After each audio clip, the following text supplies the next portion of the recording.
This hearing of the Senate Taxes Committee, Wednesday, February 5th. It is 8:34 a.m. A quorum is present. You have the minutes from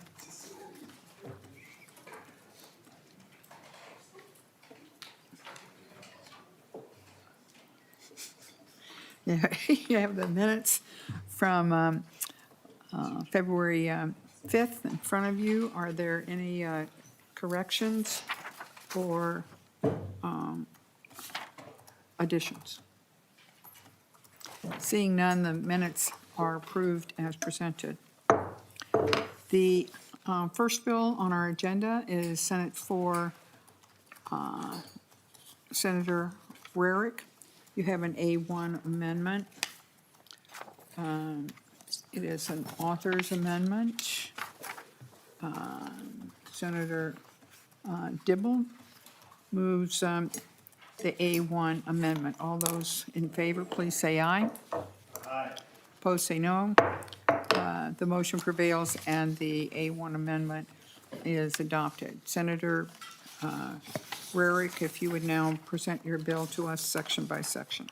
Thank you, Madam Chair. And this is And if you could bring the mic yourself to the mic and the mic to you, that would be very much appreciated. Thank you. Thank you, Madam Chair. This is a pretty simple bill, I believe just one section. And what it does is for folks who served in the military and then had a pension started within the military but rolled into a different government pension plan, like through the United States Post Office is the example that I have with my testifier here today. They were able to buy out that military pension and roll it into the post office's pension. And what this bill looks to do is exempt that portion of their pension plan from income tax like all other military pensions are. Okay, would you show how that works through the language in the bill, section 1? I guess there's only one section, but just where that's, where that does what you said it did in your summary. Well, thank you, Madam Chair. It is my understanding it is through number 2 and number 3 that gets into that portion where we're talking about the Federal Employee Retirement System pension. In number 2, that was the portion that's the military, and number 3 is talking about it being rolled into the civil service retirement pension. And so then when you look to the backside with 2 and D, that is where it is taking those portions that was the military part now in the civil service pension and making it tax exempt. The amendment that we offered, my understanding of that is something that was recently done, subdivision 34 allowed for an exemption. If I remember right, is something about before you are taking Social Security. And so then this would, you get a larger exemption prior to taking Social Security. And the amendment is saying if you take that exemption, you don't get this exemption on top of it. I see.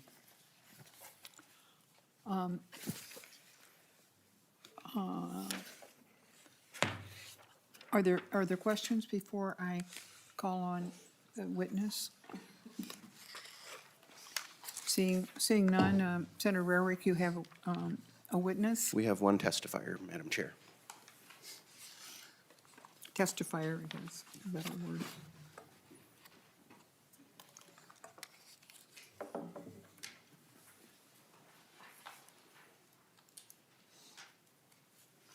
Welcome to the committee. If you would identify yourself for the record.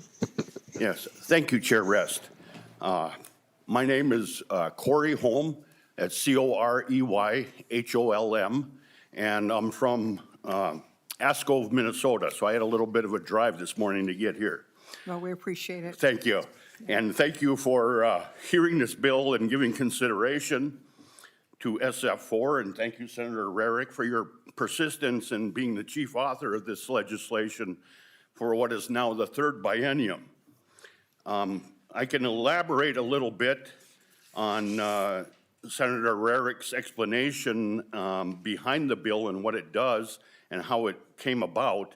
But for some history and background about this particular bill, it would resolve an existing disparity concerning some Minnesota veterans. I'm a lifelong Minnesotan, a proud veteran of the U.S. Marine Corps, having served from 1977 to 1981, and I'm a retired federal civil service employee, beginning a federal law enforcement career with the Department of Justice in 1987, and after the September 11th terrorist attacks as a federal air marshal from 2002 to 2009. When I began my federal civil service employment, I was given the opportunity to pay back a percentage of income I received while I was in the Marine Corps, and if I chose to do so, then those 4 years of service would be credited to my years of service when my pension annuity was calculated should I retire from federal service. Since I chose to pay back the required amount, my pension annuity was calculated using a factor of 26 years. That breaks down to 22 years of federal civil service employment and the 4 years of credible military service that I paid back. In February or March of 2017, I was watching the local television news, and they were hosting a phone bank of volunteers that were assisting callers in tax preparation. The news anchor spoke to the coordinator of that phone bank, and he asked if there was any specific information that the viewers should be aware of. And the coordinator told him that Minnesota had recently passed legislation that would allow a Minnesota resident who retired with a career of military service would now be eligible to exclude the pension income received based on their military service when filing Minnesota income tax. And I believe everyone got a handout that includes a table that I compiled that describes all the previous bills.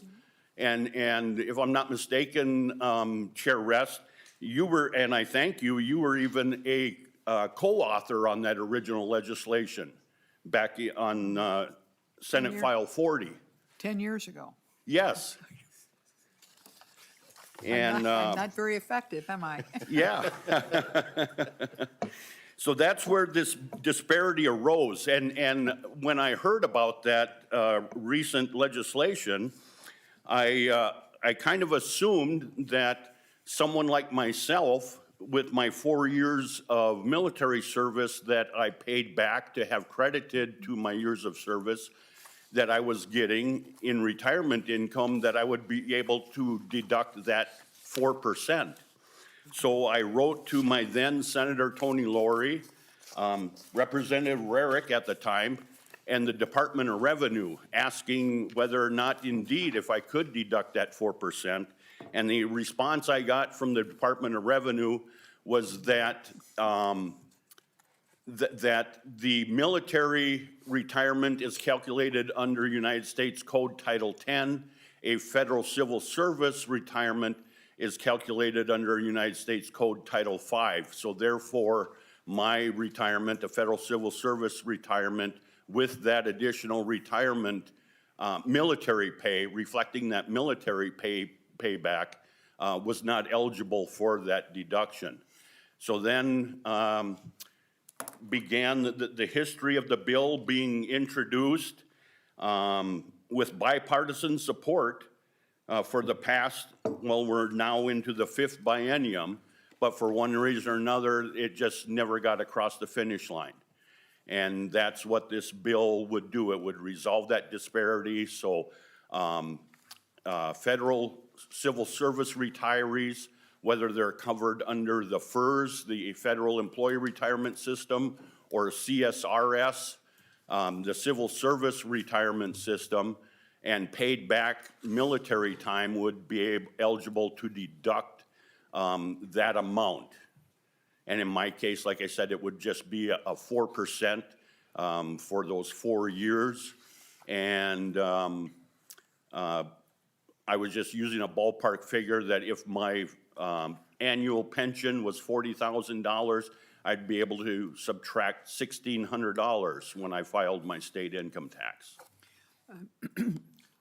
Mr. Holm, you might find it interesting to review the revenue estimate that the committee gets, that we have to, that's what we are bound to use if we adopt this provision, that the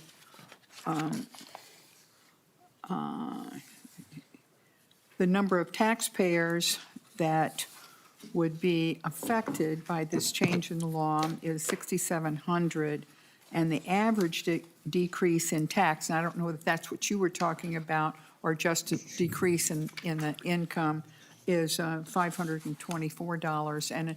And if, we'll provide you with that revenue estimate if you don't already. I saw it briefly on the website yesterday when I looked at it. Take it with you, and be interesting along the way. You certainly have a lot of information about this proposal to see if there are things in it that I mean, we have to go by it, but if you notice something that says, well, this doesn't seem exactly right, I certainly would appreciate having that information from you. And I wonder if you know how many other states have adopted the proposal as being brought to us today by Senator Rarick. Do you know? I wouldn't know. Senator Rarick, do you have any idea if any other state has done this? I have no idea, Madam Chair. Ms. Pollock? Madam Chair, members, I don't know, but I can look into that for the We're committee. going to find out if this is a unique or an outlier, that nobody else does this, or whether it's very common and an outlier for a different reason. Okay. Senator Klein, did you have a question or a comment? Thank you, Madam Chair, and I do, possibly again for Ms. Pollock. So just last week, we heard the Senate File 211, which would have allowed foreign service retirees to count a portion of their pension benefits towards the existing Social Security tax subtraction. Now, this bill is aimed more at veterans who left military service for a civilian federal job, but it's possible, I think, Ms. Pollock, that some foreign service workers could also be included in the definitions in this bill.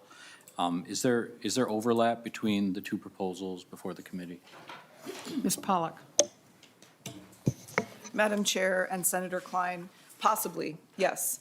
So if both the foreign service pension subtraction were enacted and Senate File 4 were enacted, we would have language in both similar to the amendment that was adopted saying that the income used for one can't be used to claim the subtraction for any other. There's possible that there could be a little bit of overlap amongst the three. No further Senator questions. Klein? No further questions, thank you. Any further discussion? Then Senator, If Mr. you Holm. don't mind, Chair Rest, one other thing that I wanted to add that kind of prompted me to get involved in this and pursue it was during that newscast with that phone bank coordinator that they were talking to, that where I learned about the other legislation that was passed. They went on to elaborate that they believed that there was a couple of reasons that the legislature used to justify enacting that legislation, granting the exclusion for a career military pension to be excluded.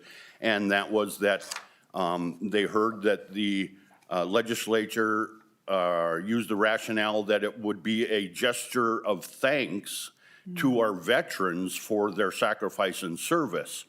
And that, again, kind of prompted me thinking, well, you know, those 4 years that I paid back, that I'm receiving a small portion of pension income I would hope that the state of Minnesota would also value and appreciate my service of 4 years and any other veteran that this particular bill applies to. Thank you very much, Mr. Holm. Yes. Anyone else?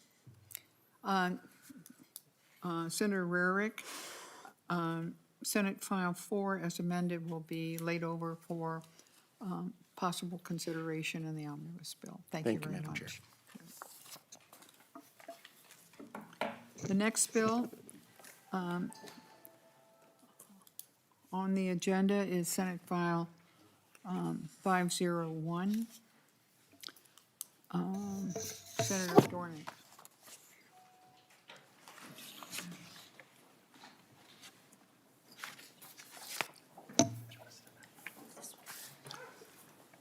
Welcome to the committee, Senator Dornink. This also is a bill we have seen before. And I believe the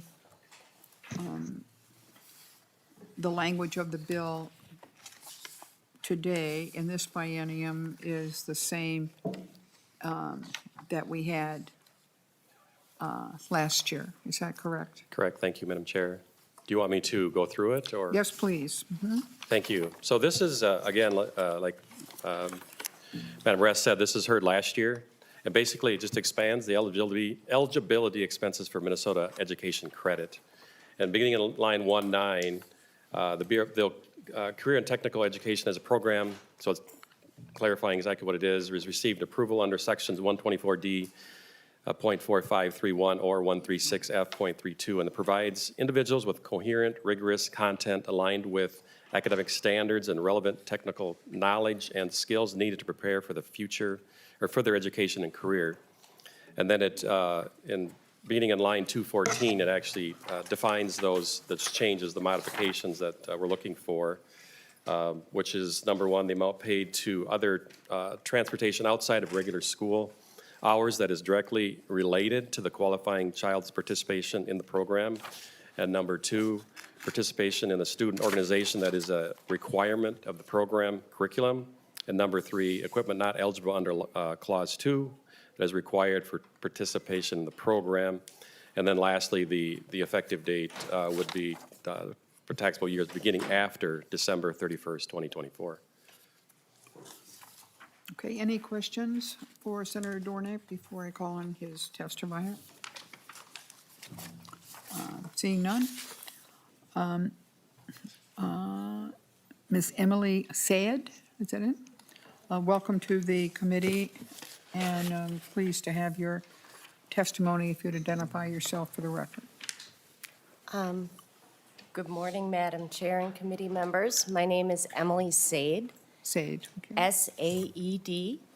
I'm the current director of the Minnesota STEM ecosystem, but prior to this, for 20 years, I was the executive director of the Minnesota Foundation for Student Organizations, and I provided oversight for Minnesota's career and technical student organizations, commonly known as CTSOs. They include like FFA, DECA, Skills USA. We have about 6 of them that we recognize here in Minnesota.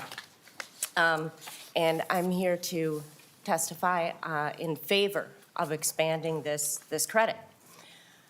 I think we all understand how important career and technical education is and that it drives our workforce and workforce development here in Minnesota.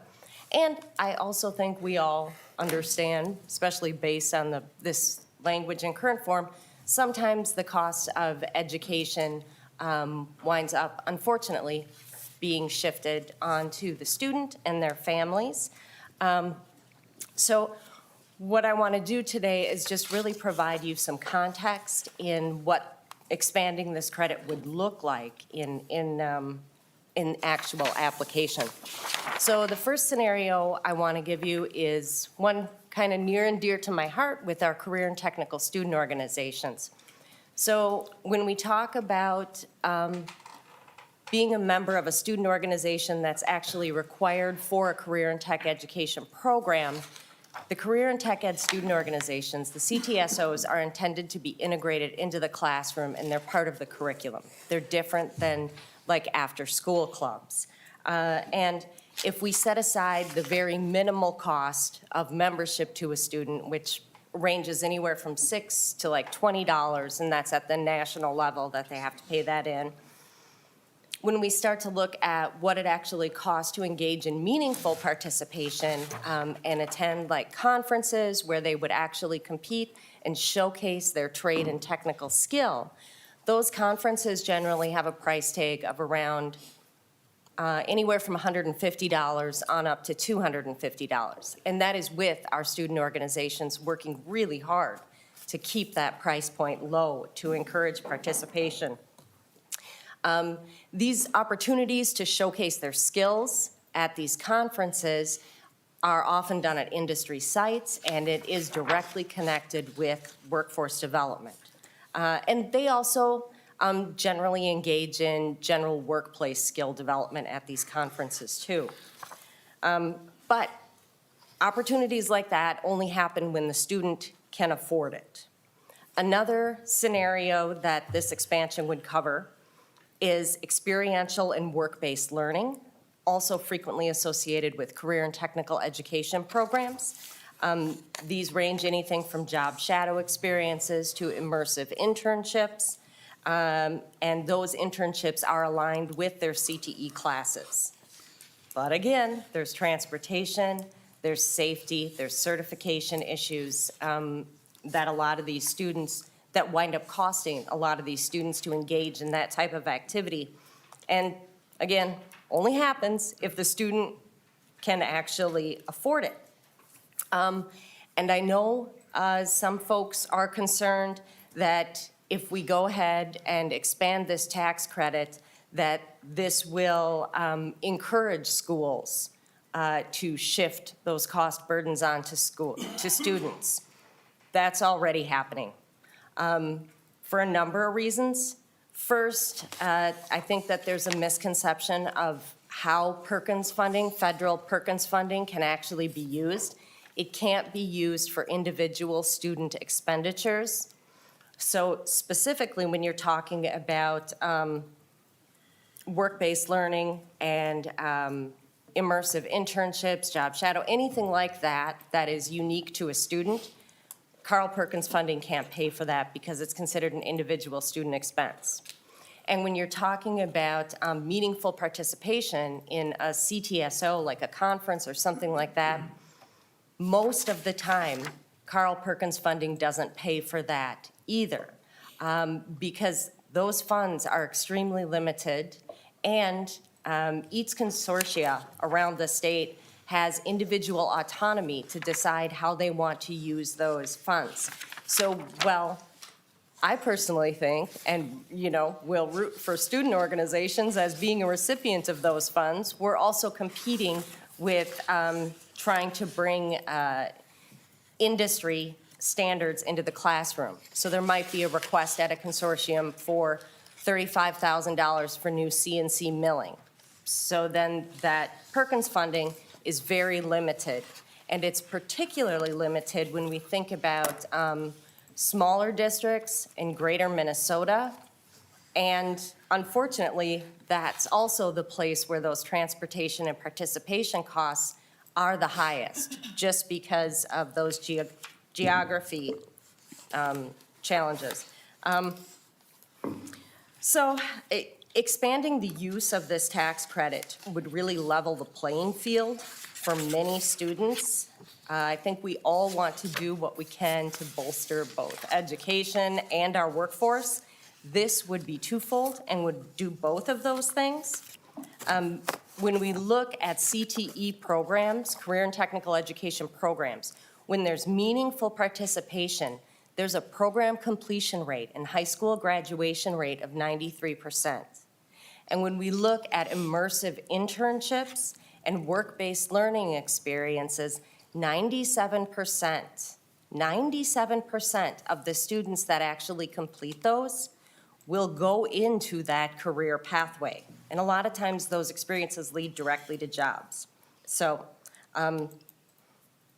statistics and research aside, changing this language to include CTE would have a significant impact. There are more than 30,000 students that are enrolled in career and technical student organizations, and there's even more than that that I think would take advantage of participating in work-based learning if this was an option. I'm happy to take any questions.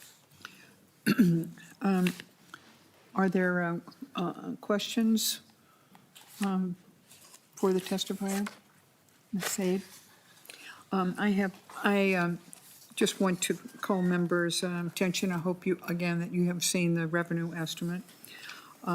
This is a scalable proposal, by the way.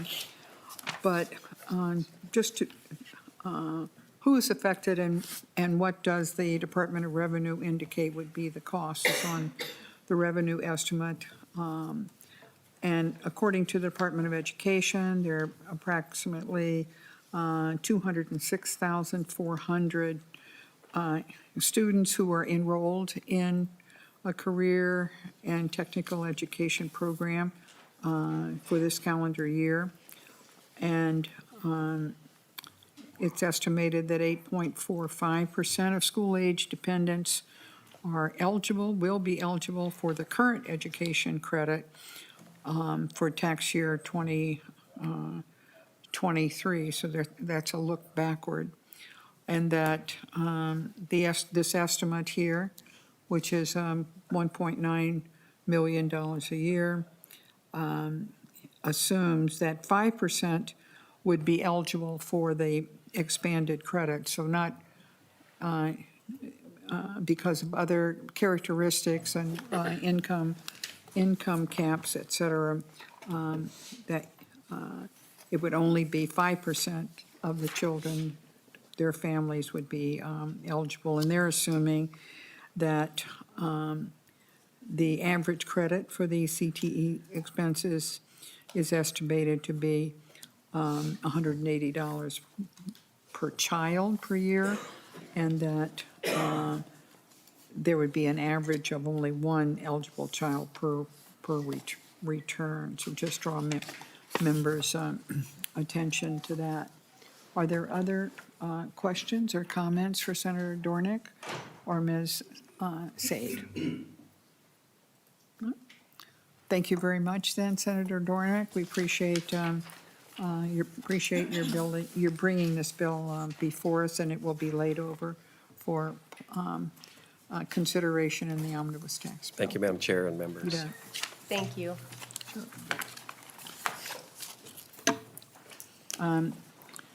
The next bill before us is Senator Kupec, Senate File 668.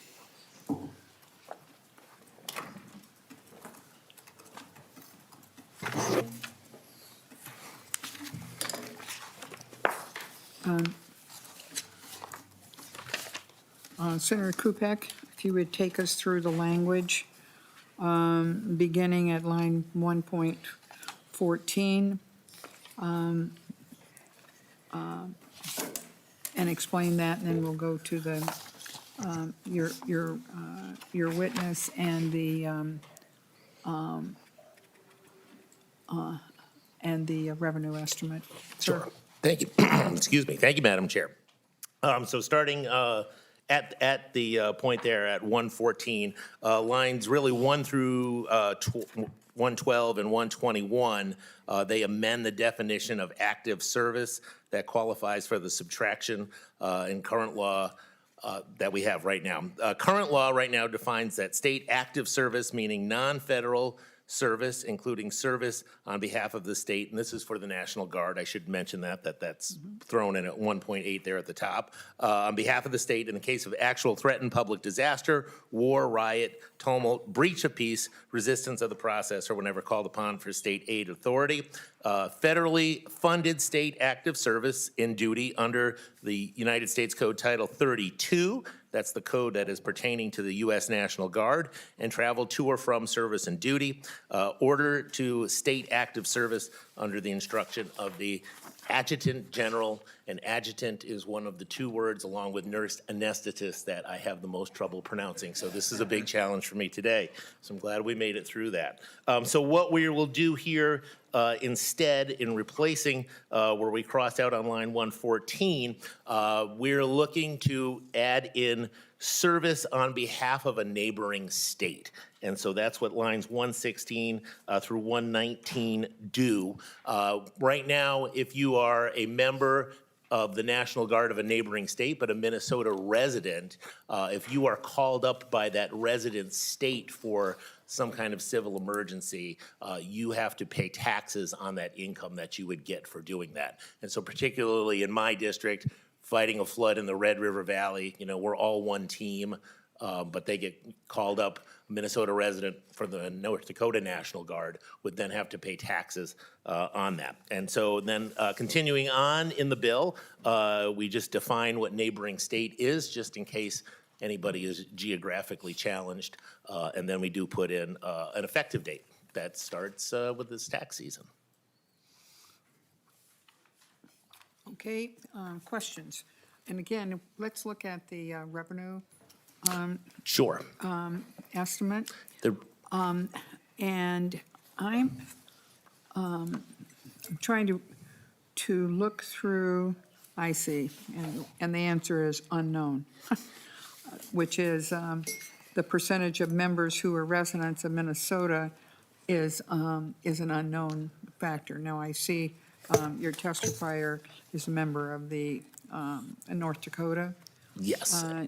And National Guard. I believe staff estimated that it's around 147. Yeah, I'm just looking through, 100, there are about 147, they say, residents, that's the estimate, that are in neighboring states.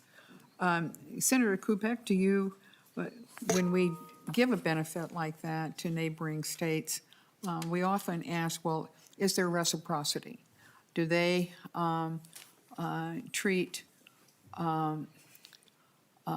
their residents who are in Minnesota's National Guard with the same benefit that your bill is asking for Minnesota residents in another state's National Guard? Do you know the answer to that? I am not aware. I'm not sure if my testifier does too, or I don't know if Ms. Pollock has looked into that either, but Does I'm any other not state aware have off the top of my head. reciprocity that you're aware of, Ms. Pollock?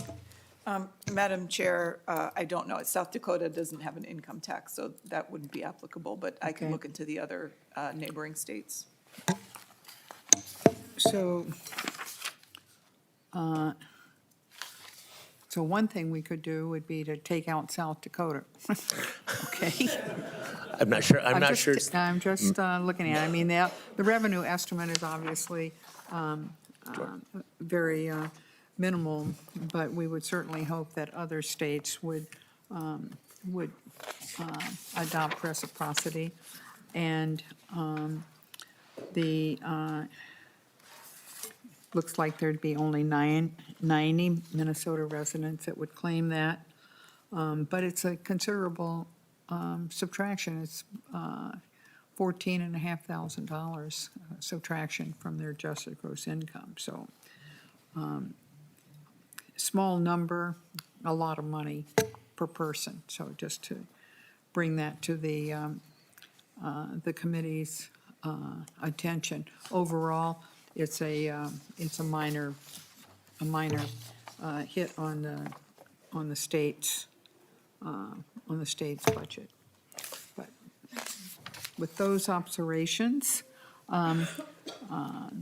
Mr. Justin Abel, yep, welcome to the committee. If you'd identify yourself for the record, we're pleased to hear your testimony. Thank you, Madam Chair. Thank you, committee. I am Justin Abel, a Minnesota resident of 14 years and a member of the North Dakota National Guard and an employee of Microsoft. I'm here speaking in a personal capacity. These views are my own and should not imply endorsement from the North Dakota National Guard, Department of Defense, or Microsoft. With that being said, I became a resident of Minnesota in 2011. Since then, I've been paying state income tax on all earnings that I receive from the National Guard. This is up until recently where I contacted the Minnesota State Department of Revenue. During my call, I walked through the law as stated on revenue.state.mn.us as it applies to Minnesota state income tax. From that site, if you are a military member and a Minnesota resident, you may subtract federally taxable active duty military pay when determining your Minnesota tax. You may claim the subtraction if any of these apply. You serve in the U.S. or UN Armed Forces and receive federally taxable active duty military pay under U.S. Code Title 10. You are employed for full-time administration of the Minnesota Department of Military Affairs under Minnesota Statute 190.08, Subdivision 3. If you're not paid under Minnesota Statute 190.08, Subdivision 3, you may not subtract your pay. You serve in the Minnesota National Guard or Reserves, and you receive federally taxable active duty pay for service or compensation for training and meetings under U.S. Code Titles 10 and 32. Examples include active duty operational support, natural disasters, emergency response, missing person searches, airport security duty, called the state active duty, by executive order or similar measure in aid of state and civil authority or in case of actual threat and public disaster, war, riot, tumult, breach of peace, or resistance of process, re-enlistment bonuses, and National Guard and Reserve duties, annual training and drill weekends, including training and meetings inside or outside Minnesota. Compensating for service while assigned to active guard reserves, AGR, under U.S. Code Title 32. Based on how this reads, I am not included in this. However, after calling Minnesota Department of Revenue, any Title 10 active duty pay or Title 32 state active duty pay is exempt from state income tax. My certified Minnesota tax preparer didn't know this information, and based off the website, advised me to pay as prescribed, as I'm a North Dakota National Guardsman, not a Minnesota National Guardsman. And I am not a reservist, which all reserves are completely federally funded. Since these words and definitions have meaning, I paid repetitively in error until discovered, but could only go back 3 years to recover in such errors. Now, my plea to you is that would clarify that law and guidance to articulate that all Title 10 and Title 32 base pay is exempt from Minnesota state income tax. Finally, we approach what this bill also intends to achieve, which is to provide relief to Minnesota residents who are providing state active duty and support in neighboring states, not Title 10 nor Title 32, but paid by neighboring state governments in response to emergency prior to federal declaration of emergency. Neighboring states support each other in states of emergency. For example, when an Emergency Management Assistance Compact, or called EMAC, is requested, it's many times the neighboring state that supports that request to provide aid and vice versa. This level of support is paramount to the state and county's response to that emergency. Fully support this bill, which eliminates the state income tax for those National Guard personnel that are Minnesota residents serving in North Dakota, South Dakota, Iowa, and Wisconsin for state declared emergencies. Questions for Senator Kupec or Mr. Abel? I'm curious about why these 90 people, and I don't mean to be personal, but why aren't they in the Minnesota National Guard? Is it because the other state's National Guard training or whatever is closer to where they live? And so it's, you know, I don't want to use the word convenient, but it is convenient to the National Guard if they have folks that live nearby, regardless of what state they're in, to help with disasters and so forth. Is that your understanding too of why they're not in their own states where they're a resident, or did they start out as a resident of the other state? What's the history of that, Senator Kupec? I have some theories. I'm sure Mr. Abel could probably answer, but certainly, you know, we are in our area. We are part of a greater metropolitan area. Fargo-Moorhead is 250,000 people, Right. And certainly you can enter, you know, North Dakota National Guard going to North Dakota State University right across the river. We also have an Air Guard base centered in Fargo, so we have a couple of options there. And I think sometimes, some of my personal friends, they have just, for a variety of reasons, whether it be our schools, sometimes in Moorhead, hockey plays a reason that they decide to live in Minnesota because they are serving in the Guard, but there are things that they realize are benefits to living on the Minnesota side of the river, and they choose that. But I think maybe So Mr. Abel it's has. like it's the accident of a geopolitical border. Yes, more it than is anything just else. that case, just because we are, such a combined metropolitan area. So Senator Kupec or Mr. Abel, are these 90 people all in the North Dakota National Guard? I don't believe they are, because I do believe. Would you think that most are, or half? The largest majority are probably within my district and Senator Johnson's district as well, as he's That most of them would be in the the area, what area north of you has that kind of dual cities? Sure, Grand Forks, East Grand Forks, Okay. Wapaton, Breckenridge just to our south, they're smaller. But I know, Okay. talking to Senator Weber about this bill, that he believes he has some people in his district that also serve over in Sioux Falls. So it's pretty much anywhere, I think, where you're on the border that you serve. And I don't know whether Senator Drazkowski on the border with Wisconsin may have some. Senator Seeberger believes she has some too, so. Mr. Abel, is that, do you concur in Senator Kupec's explanation? Thank you, Madam Chair. Not only do I concur, but the alternative is, for example, in 12 days, I've served 30 years in the North Dakota National Guard. Started there, and as you start to build your career, there's opportunities of advancements while you're in current assignments, and then many times changing states is a whole different organization in which you start over and making those relationships and people that you know. That's one other item. And then also, those who move for their civilian employment are then moved based off of that requirement, not so much their National Guard or reserve duty. In addition, with the reserves, for example, the reserves is a federal program where you may be living in Minnesota, but your reserve unit may be in California. And all of that, for example, would is taxed even though they're serving. So the word reservist is there, but we specifically specify Minnesota National Guard, which is limiting to North Dakota, South Dakota, Iowa, whatever it may be. But whether it's a civilian job, familial requirements, they've made those larger decisions off of their primary employment or their primary family situation, and then their service is a secondary part-time obligation. Senator Drazkowski. Thank you, Madam Chair. I think this is a really good bill.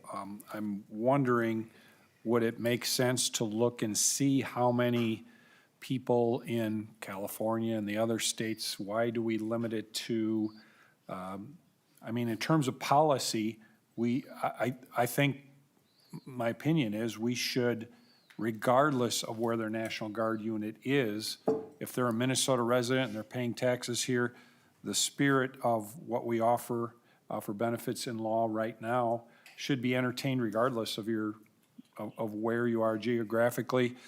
People move a lot nowadays, as Mr. Abel said, because of their work. I think it would be good to know what those numbers are, Madam Chair. Maybe it's 5 more people. Maybe it's 10 more people. I don't know. And it might be, it would also help us clear up the law, the complication in the law. Just that reason alone is a good reason to do this. And again, Madam Chair, I'll help you find cuts in other areas in order to accomplish this very good bill. Thank you, Madam Chair. Senator Drazkowski. I'm not sure we'll be able to get that kind of information without a lot of digging, but your point is well made. Other comments or questions? Seeing none, Senator Kupec, Senate File 668 will be laid over for possible consideration in the omnibus tax bill. Thank you very much. Thank you, Madam Mr. Chair. Thank you, members. Thank you for your service. Okay. Senator Coleman.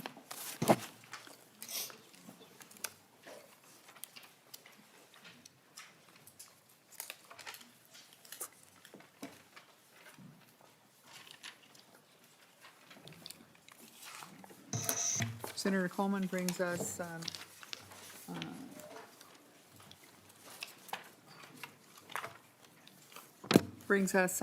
Senate File 49.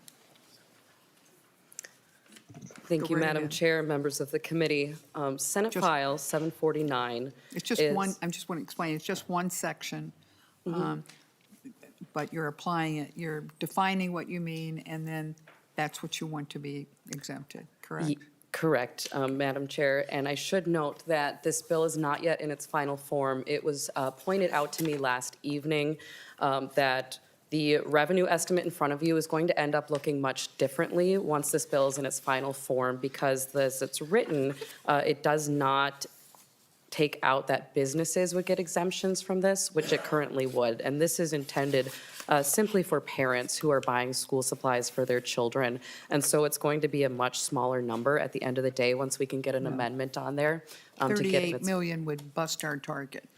You know, I would imagine so. this- So thank you, Madam Chair. I think this is close to being in its final state, but I'm happy to get the concept in front of the committee.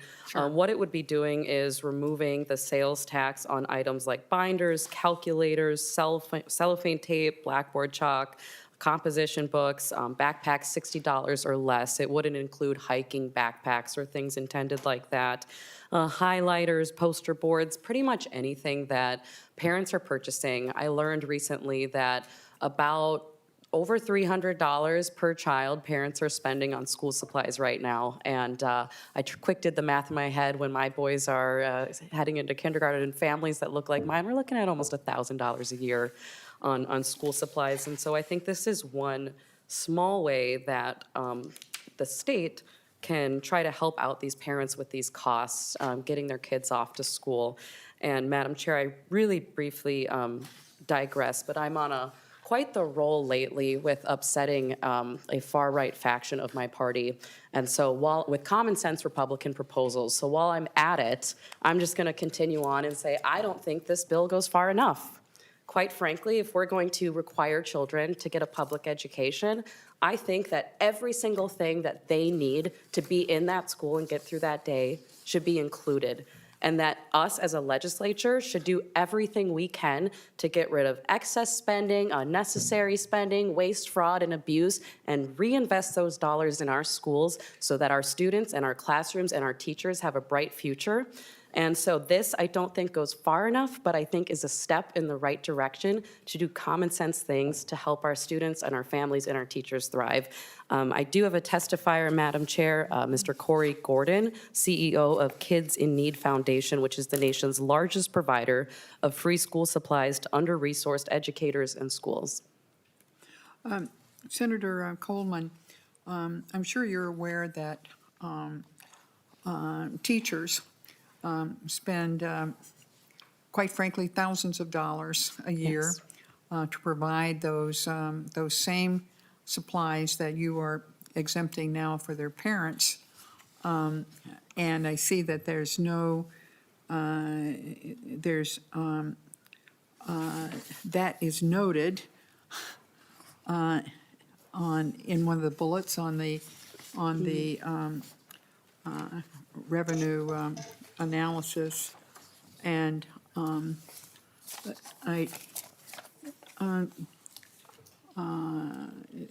the notion that the way people choose to spend their dollars and receive a credit or an exemption is not necessarily an indication of fraud or reckless spending. And on behalf of those taxpayers, I take exception to your comment. But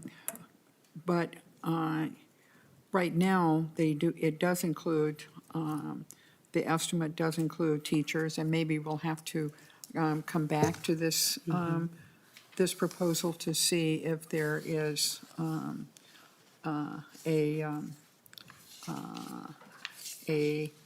more reasonable, in terms of our budget and our target, to consider this.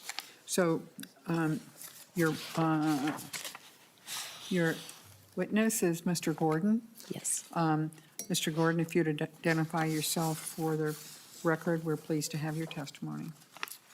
Good morning, Madam Chair, members of the committee. Thank you for this opportunity to participate in the conversation. I'm Corey Gordon, CEO of Kids in Need Foundation, as Senator Coleman mentioned. We're a national I organization. wonder, sir, if you could get closer or bring it closer and speak louder, we'd appreciate it. So as Senator Coleman mentioned, Kids in Need Foundation, we're a national organization headquartered in Roseville. We currently provide anywhere from $50 to $75 million worth of free school supplies across the U.S. each year to underserved schools. And these are supplies that go directly to teachers and to students. We don't go into just send supplies to the schools themselves. These are shipped directly to teachers and students, or teachers will come to our resource centers and shop for free every day of the year. And the reason why I'm here is to talk about the importance of basic school supplies. We have conversations every day all across the country where people are sometimes dismissive of the work that we do and dismissive of basic supplies such as pencils, notebooks, paper. As in today's digital age, what is the importance of those types of basic, almost rudimentary supplies? And while, yes, those are very basic consumables, and there's nothing sexy or glamorous about the work that we do, our focus is not so much on the notebooks and the pencils, but is on the impact that it makes on the lives of the teachers and on the lives of the students. For teachers, it alleviates a financial burden that they should not have to carry anyway. Upwards of 2 to 3 paychecks per year oftentimes is common for the teachers we support that they spend so that way their students have the supplies needed to be in school and to stay in school. So the relief and the financial stress of our teachers, so they can focus on providing a quality education, which is what their focus should be all along. For the students, we have some statistics, a lot of statistics actually, that we measure every year, but I'll just give a few, where for the kids who don't have supplies, and so the schools that we support, and here in Minnesota, it could be anywhere from schools down the road, like Hamlin Elementary in St. Paul. It could be in the suburbs like Columbia Heights, Fridley, where you're looking at schools like Harding, Tartan, Irondale, or you go to Mankato, Worthington, up north, south, all across the state. And what we see is that there's a 99% improvement in class participation when the kids have the supplies that they need. I failed to mention that of the schools we support, 2 out of 3 students show up on the first day of school with no supplies, none at all. Now they're kids, so it's not because they forgot the supplies, it's because they have no supplies. The first day of the second semester, it's 70% of kids show up because school supplies are consumables. So even if they had supplies at the start of the first semester, they don't have supplies to start the second semester. So for those kids, there's a 99% improvement in class participation. There's a 98% increase in the interest in learning. There's a 97% boost in confidence and self-esteem, and there's a 96% boost in positive social engagement at school. We don't have a statistic, but anecdotally, the teachers tell us that it also helps to alleviate student absenteeism, because when the kids have the supplies they need to be in school, that they show up, and it reduces absenteeism. Unfortunately, we can't quantify that at a statistically significant level, so I don't report on that. But those are the reasons why we do the work that we do. Yes, consumables, but if you can boost student self-confidence and self-esteem and positive social engagement at the 96% level, we feel that's a positive outcome for the students. And again, the financial stress and additional strain on teachers who oftentimes are chronically underpaid and under-resourced already. Thank you. Thank you, sir. Senator Coleman, the sales tax exemption would apply to everyone making these purchases. I mean, I'm thinking of are you aware of where the Department of Revenue, with your advice, is narrowing the cost or the application of this, which right now is just across the board without, I mean, you can buy it, buy these products unrelated to who's going to use them. So where where are you giving them advice to narrow the impact of this to parents or responsible adults, guardians, whatever, that are purchasing these supplies and not others who are further away from the education of that child? Thank you, Madam Chair. That's a great question. I'd like to take credit for giving them advice. It's actually the other way around. They're recommending and currently working on amendment language to narrow the scope, including making sure that businesses purchasing these items are not included in this bill. So, like I said, I appreciate the opportunity to get the concept in front of the committee, and then I'll be sure to let you Sure. know once they've given me, I think, a workable amendment. Okay, thank you very much. Anyone else comment? Then, Mr. Gordon and Senator Coleman, thank you very much for bringing this bill forward. Thank you. And it will be laid over for possible consideration. Also, in a tentative manner, because we would not be considering a bill at this point that is $80 million in the biennium. I'm sure you appreciate that would be waste. Yes, absolutely, Okay. Madam Chair. Thank you. I'll Definitely let that you know would when be we have an waste. amendment ready. And brought to us by a Republican senator. You know, I'm teasing. Thank you. Thank you. Next bill is Senate File 519, Senator Hauschild.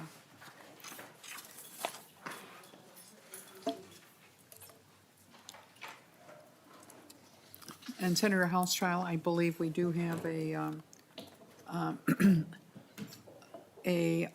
testifier on Zoom, as well as your other testifier.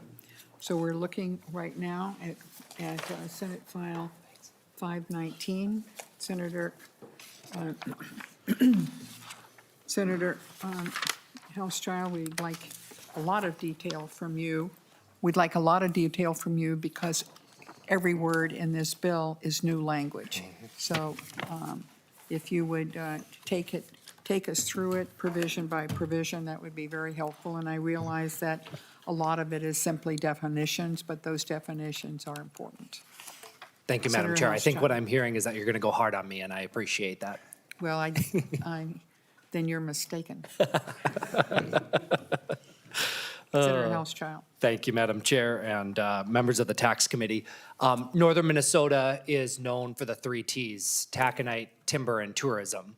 What a lot of folks don't realize, while those are critically important to our economy in Northern Minnesota, we actually have really sort of invested and recruited companies that are diversifying our economy in Northern Minnesota. We have one of the largest solar manufacturers in Northern Minnesota, and the reason we're here today is to talk about aviation.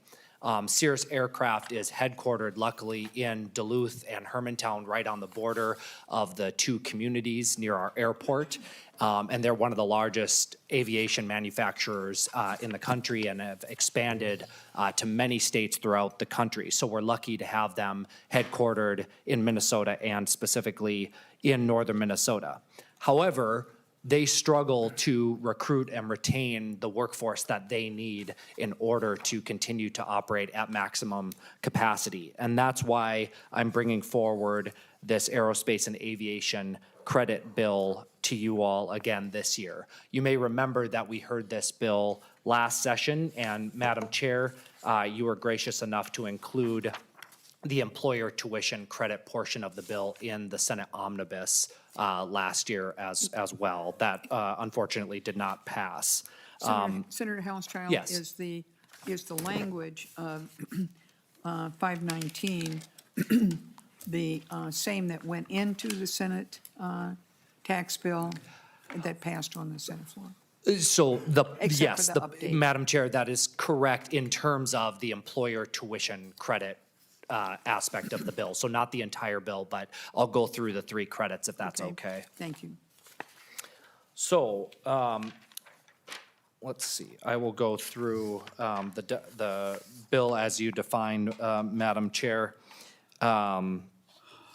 So if you look at Section 1, the subdivisions, Madam Chair, do you want me to kind of go through all these definitions? It sounded like that was what you were looking for in terms of aerospace Yeah, and aviation. Yeah, Okay. I think if you go through the subdivisions in there, it explains the bill for you. That would be Yeah. helpful to us. Yep. So Section 1, Subdivision 1 is the definitions. If you go to 1.10, aerospace means relating to vehicles or objects for the purpose of suborbital, orbital, or space flight. 1.12, aviation means relating to vehicles or objects except parachutes for the purpose of controlled flight through the air.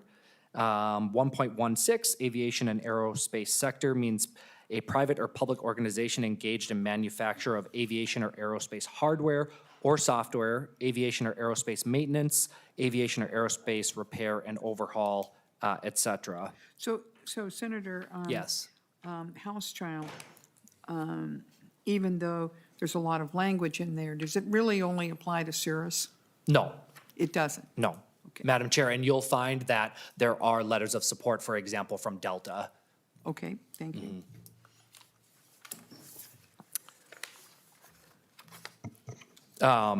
Madam Chair, for regards to tuition reimbursement, which we'll get to, but that's on line 2.15. Eligible institutions means any post-secondary institution that participates in a federal Pell Grant program. Employees must be a full-time basis. That's on line 2.8, so 40 hours per week. Qualified employee means any person who meets the requirements from line 2.10 to 2.14. Newly employed with a qualified employer on a full-time basis as described. And 2.12 has been awarded within 1 year or after beginning date of employment, an undergraduate degree, graduate degree, technical degree, or certificate from a qualified institution.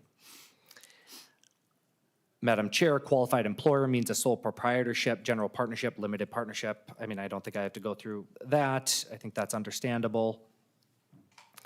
Just trying to see what's relevant here. So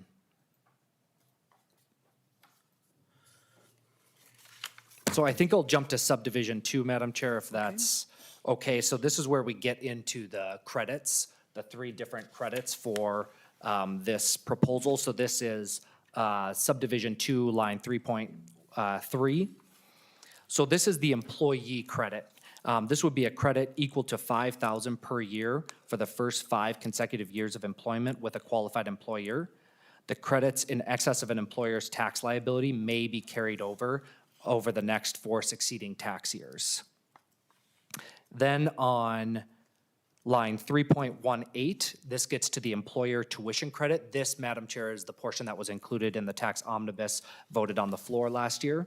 Right. This is a credit equal to 50% of the amount of the tuition reimbursed to a qualified employee for the first 5 consecutive years of an employee's employment. The credit may not exceed 50% of the average annual amount paid for the qualified employee to enroll and instruct in a qualified program. And this is non-reimbursable, or excuse me, non-refundable. And then, Madam Chair, on line 3.26 is the employer compensation credit. This credit equals 10% of the compensation paid to a qualified employee each year during the first 5 years of employment, and it cannot exceed $15,000 per year per employee. And this is also non-refundable. I think the other relevant information is just on line 4.8, Madam Chair, and this is the reporting requirement. Beginning January 15th, 2028, and each year thereafter, the commissioner must submit a report on the cost and effectiveness of these tax credits to the chairs and ranking minority member of the legislative committees with jurisdiction over taxes. No new credits may be earned after tax year 2030. Final credits under this section may be claimed through tax year 2034. And Madam Chair, with that, that's kind of the explanation of the bill. And I do have 2 testifiers here with me, one in person and one on virtual. And we Happy to have, answer any questions. Senator Hauschild has indicated we did hear this bill in part and was also included in the Senate tax bill that went to Congress, that went to conference. Questions first. Senator Nelson. Oh, thank you, Madam Chair. Senator Hauschild, I greatly appreciate the emphasis on the aviation industry in our state. And I have just a brief question. There's a lot, as you said, there's a lot of new language here, but in just reading this over and thinking about also last year, it looks to me like there's two credits. There's a tax credit for the employee, which carries over for 5 years. Yes. Of $5,000. And it also looks like there's a tax credit for the employer of these employees not to exceed $15,000 each year. Is that correct? Are we talking about two different tax credits here, one for the employee and one for the employer? I'm looking at that on page 3, about really most of all of page 3. I just want to make sure I'm understanding that correctly. Senator Hauschild. Thank you, Madam Chair, and thank you, Senator Nelson. So you're partially correct. So there is a employee credit, as you described. There's an employer tuition credit for 50% of tuition reimbursed by the employer that the state helps match. And then there's a third employer credit equal to 10% of the compensation paid to a qualified employee each year during the first 5 years. That's the 15,000 limit for that one. Senator Nelson. Thank you. So I take away from this your support for a lower taxation being helpful in our state to recruit and retain employees. I guess that would be kind of my larger takeaway, and you're laser focused here on the aviation industry. So just a comment to consider as we go forward. Any response, Senator? Thank you, Madam Hauschild? Chair, and thank you, Senator Nelson. I think what I'm bringing forward here in this bill is a targeted approach for certain industry that I think helps diversify the economy, bring high-skilled workforce to our state, and also is an area that I see growing exponentially into the future, given technological advancements and just the exceptional quality that Cirrus brings to their products. So I think it's just a way to sort of target a tax incentive while not looking at an overarching change to the tax structure. Any other questions? Senator Drazkowski. Thank you, Madam Chair. So Senator Hauschild, are you saying that our tax system is holding back growth in this industry? Senator Hauschild. Madam Chair. That was a softball question. We go right ahead. Madam Chair, Senator Drazkowski, I think we can always look at ways to incentivize industries that are going to diversify our economy, that are going to bring in high-skilled workforce, highly paid workforces. And I think that making sure that an employer like Cirrus and other aviation companies stay in Minnesota should be something that we prioritize. But I also believe in a progressive tax structure that makes sure that we can fund critical needs like education and good roads and good schools and all of those things. So it's a balancing act, right? And I'm bringing, I think, a reasonable approach to target a tax incentive for a critical industry. Thank you, Senator Senator Hauschild. Drazkowski. Madam Chair, I would have said yes. Thank you. Senator Dibble. Not to get into the polemics of this conversation, but I'll just point out that Senator Hauschild's tax credits do sunset. So it's a time limited to boost and to spark an idea that he has for an industry and professions that support that industry in his part of the state. So it's a useful tool that I, who's the tax and spend guy, think is useful. We use that for renewable energy investments on a time-limited basis, a number of other things as well, and then eventually as public policy and public resources help achieve the goal. And you, of course, we've had many presentations now on tax expenditures and their usefulness and their useful life, et cetera, and that's a part of the discussion I think that Senator Hauschild is helping us have. Thank you. Thank you. Senator Hauschild, before we go to the witnesses, just want to draw members' attention once again to the Department of Revenue's revenue estimate. I'm going to do this for as many bills as we can because we're going to be paying particular attention to the costs of these programs or revenue lost, or tax breaks, or whatever word you want to call them, as we put together the Senate tax bill, looking always for scalability so that we can start a policy, because we believe it is beneficial to the Minnesota taxpayers, but not, can start the policy without spending our whole target in one biennium. And of course, yours doesn't. But I think that was a particular point about Senator Coleman's bill of an idea certainly worth exploring, but in the universe in which she was putting it in, she recognized that it was too much to claim that it had that level of priority of $80 million a biennium going forward. And I'm really looking forward to seeing a scaled back estimate coming from her. This one, of course, is in the major scheme of things, it is fairly modest. And if you take out one of the biggest one impact is the employer compensation credit. That's the biggest part of it. But even at that, in the first year, which of course is not a full year, is it's just $250,000. Madam Chair, if I might, Sure, go right ahead. you always want to negotiate down, so. Yeah, I understand that. Yeah. I actually do understand that, Senator Hauschild. I know you I've done do. it a lot of times. Okay, let's, if there are no further questions, we'll turn to your witnesses. Where did I do with my agenda? We'll start with Vance Oxted from Cirrus.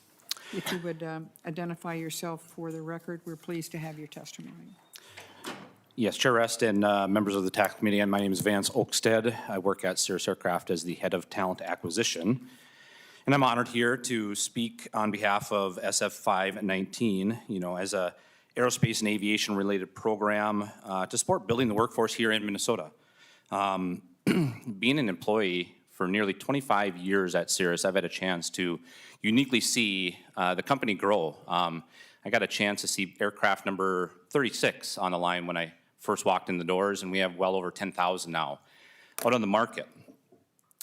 This is kind of a unique place where every day I have to influence others to consider Minnesota as their place of employment and residence.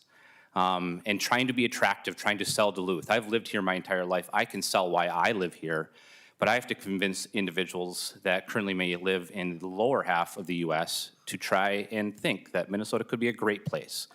While I'm convinced that this is a great place, I need sometimes incentives, and we do many different things to try to incentivize them, but we don't always win every chance. We get to influence others to come into Duluth and Minnesota in that. I do love it here. I have property. I can expound upon how much I want people to come and move here, but it does become a barrier when we get to certain cases. Cirrus is a leader in personal aviation. We have about 2,600 employees nationwide and about 1,700 in Duluth alone. As we continue to build the best aircraft in the market, and I'm talking the best in personal aviation probably on this globe, that's something to consider here for Minnesota to be proud about. But we need employees.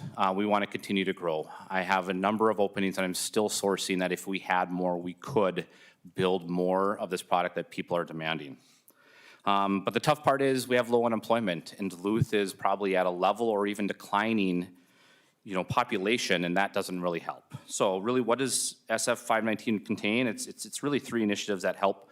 In this case, one is something that I could advertise, something I could promote to individuals to consider Cirrus, to receive that $5,000 tax credit. If they're newly employed and recently obtained a degree, that qualifies for them to work within the aerospace or aviation industry.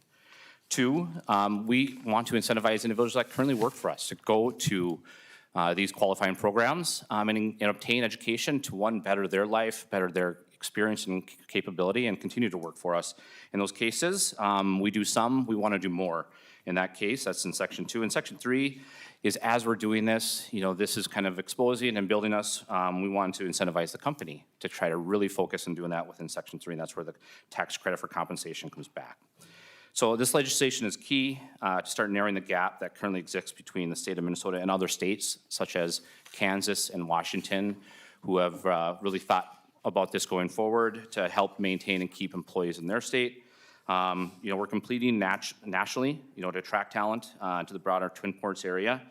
And SF 519 provides extra incentives for individuals to choose Minnesota, not just Duluth, but any of those employers like you could see in the Delta letter, that the specific careers are really struggling to gain talent, and we want to be that attraction. So as I say that, I want to thank you for your time and consideration for SF 519.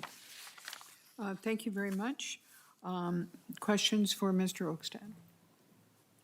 Seeing none, on Zoom, we have Mr. Matt Baumgartner, President of the Duluth Area Chamber of Commerce. Mr. Baumgartner, are you there? Yes, thank you, Chair Rest and members of the committee. My name is Matt Baumgartner, and I serve as the president of the Duluth Area Chamber of Commerce, Excuse the me. state's third. Excuse me. So Yes. you're the president of the Duluth Chamber of Commerce? Yes, that's correct, Madam Chair. What is that flag behind you? That's the United States flag. It's what? The flag of the United States? No. Oh, The University pennant. of Pennsylvania. Yeah, University of Pennsylvania, Wharton. And then there's Really? another one for St. John's University here in Minnesota. Yep. You might have been advised not to be so obvious about that, sir. Well, I have St. John's from Duluth Collegeville, is my Minnesota right there favorite, too. my favorite city in Minnesota, bar none. Even Oh, thank you. those in my own district, they're just nothing quite like the view of Lake Superior as you're coming into the city of Duluth. So I'm sorry to interrupt, but Oh, no, I thank couldn't you very help, much. it's very obvious, that. Yeah, no, that's, So I should just wanted to I should let you rearrange know them we to have noticed. the St. John's, Minnesota one more visible. Okay, and proceed with no, your thank you. testimony. Yes, thank you.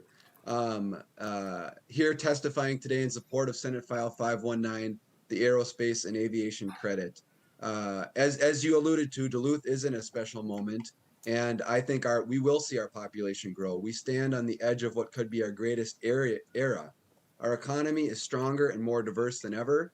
We're a national leader in port logistics and shipping. And Madam Chair, I know from a previous conversation with you, and as you just mentioned, that Lake Superior and the Great Lakes mean a great deal to you as a commissioner and founding member of the Great Lakes Caucus. We're a destination for world-class healthcare, a hub for higher education, manufacturing, tourism, retail, and arts and entertainment continue to provide a growing economic impact. Yet most importantly today, and the purpose of today, we're also recognized across the country as a center for advanced aviation and aerospace innovation. Much of this aerospace momentum is driven by Cirrus Aircraft and the broader aviation ecosystem supporting it, including Delta, the 148th Fighter Wing, and many others. However, this industry is not just an economic driver for Duluth, it's a competitive advantage for our whole state. And this bill is a critical step in ensuring that our state remains a top destination for aviation innovation, workforce development, and business expansion. This bill directly addresses two key needs: workforce attraction and employer support. By providing a $5,000 income tax credit for graduates entering aviation careers and additional incentives for employers who invest in workforce training and retention, we can strengthen the pipeline of talent essential to sustaining and growing this high-tech industry in Minnesota. Additionally, this legislation will greatly benefit institutions like Lake Superior College, which operates the Center for Advanced Aviation at the Duluth International Airport. By making aviation education more attractive and accessible, equitable, this bill will meet increasing demand for skilled professionals in this field. In sum, this bill is not just about supporting people and businesses. It's also about investing in the future of an industry that's vital to our region and our state's economy. I encourage the committee to support Senate File 519 and ensure that Minnesota remains at the forefront of aerospace and aviation excellence. Thank you, Madam Chair, for your time and consideration. Are there questions for Mr. Baumgartner? Seeing none, Senator Hauschild, do you have any final comments this morning? Thank you, Madam Chair. I think my two testifiers did a fantastic job at describing the bill and the reasons why it's important. I appreciate the consideration. Great, thank you very much. Thank you, sir, and both Mr. Oakstad and Mr. Baumgartner. And Senate File 519 will be laid over for possible consideration in the omnibus Senate tax bill. Give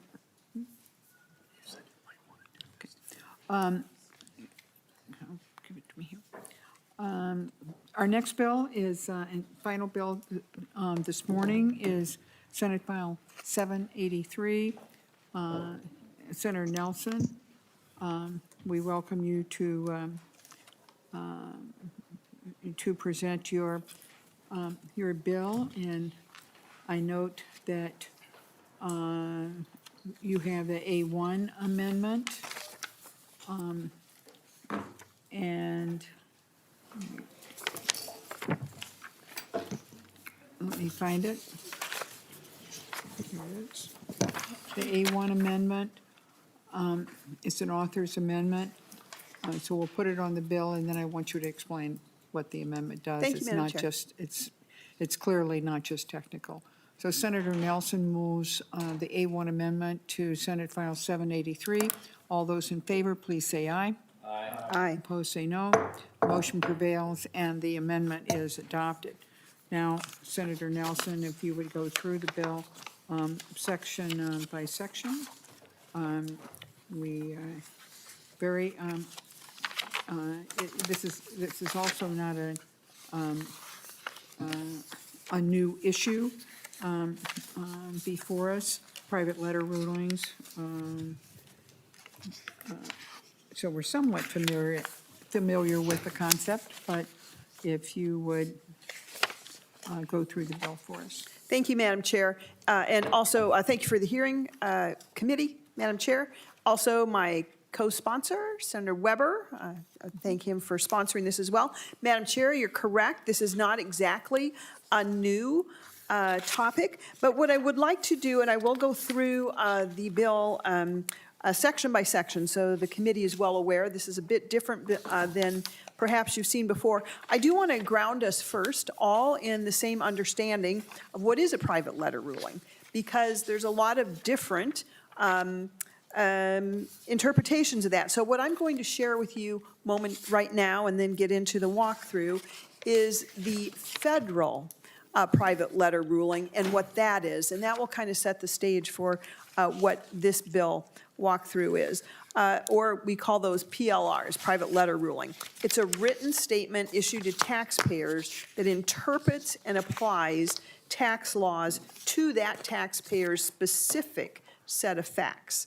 It's issued to establish with certainty the federal, in that case, in their definition, I would hope we'll have a state, to establish with certainty the state tax consequences of a particular transaction for that particular taxpayer's return.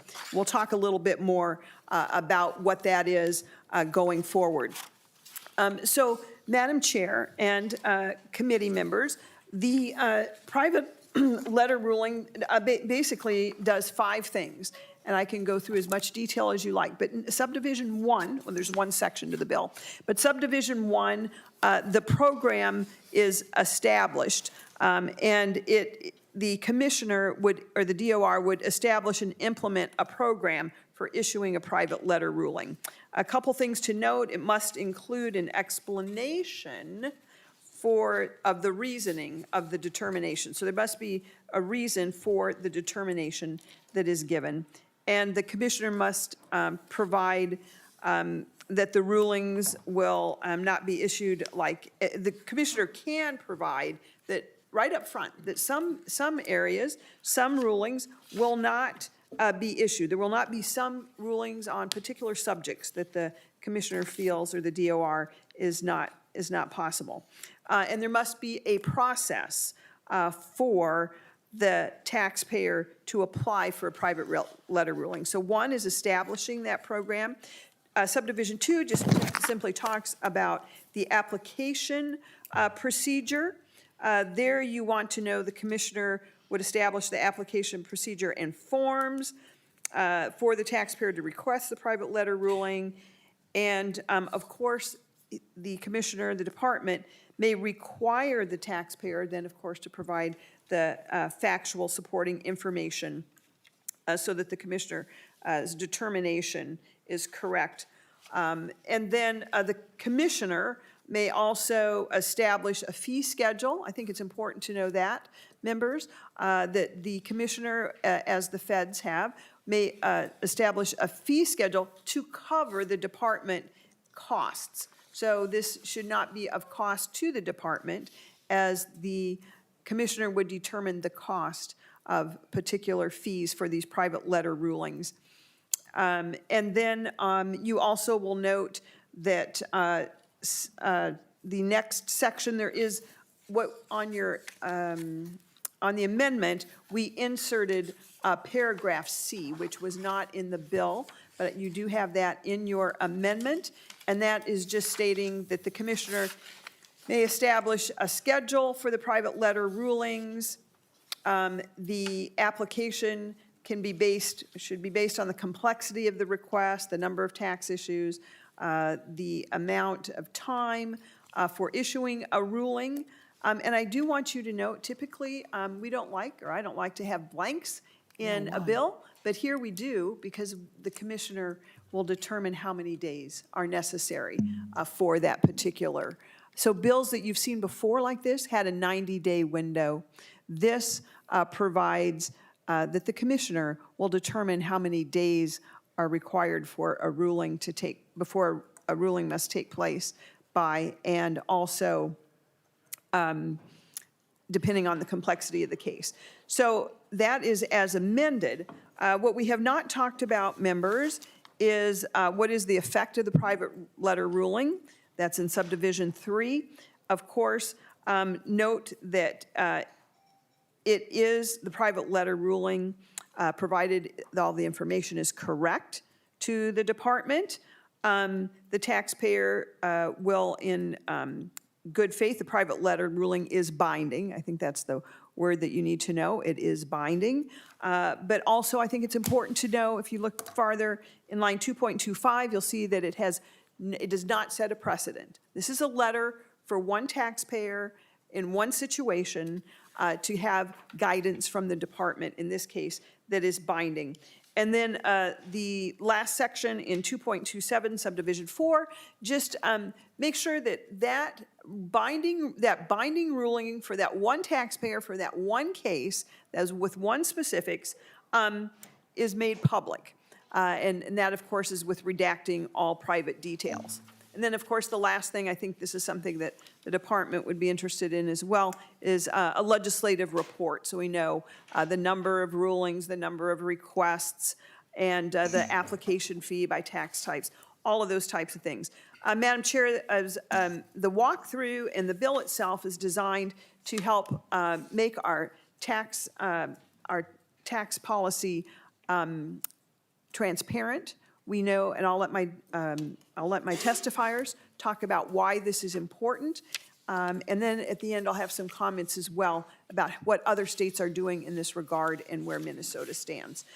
With that, Madam Chair, I'd like to turn this over to my testifiers. Sure. But first, are there questions for Senator Nelson? Anyone? Senator Drazkowski, and if you'll give me just a second myself. I am curious, we've had a couple of bills in this committee, and I've had one in another committee, the Elections Committee, that needed a stop in the Judiciary Committee because it it referred to access to public information. In the other instance, it was a definitions of, we're looking at public data, non-public data, and